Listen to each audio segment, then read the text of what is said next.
स्वागत आहे तुमचं सोनाली टेस्टी बाईट या चॅनलमध्ये.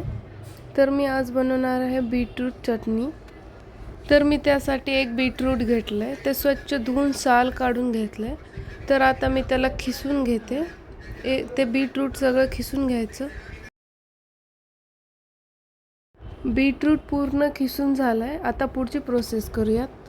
तर एका पॅनमध्ये मी 2 चमचे तेल ॲड केलं आहे. त्यात 1 छोटा चमचा जिरे, 1 छोटा चमचा मोहरी आणि 1 हिरवी मिरची ती कट करून घातली आहे. आता त्यातच मी 1 छोटा चमचा मीठ, 1 छोटा चमचा हळद घालून फोडणी मिक्स करून घेते. त्यात आता खिसलेले पूर्ण बीटरूट ॲड करायचं आणि व्यवस्थित मिक्स करायचं. 2 मिनिट परतायचं त्यात.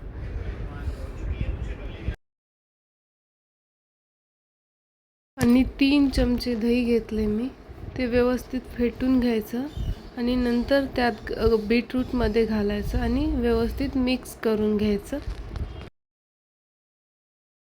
आणि थोडीशी कोथिंबीर बारीक कट करून घालायची आणि परत एकदा मिक्स करून घ्यायचं.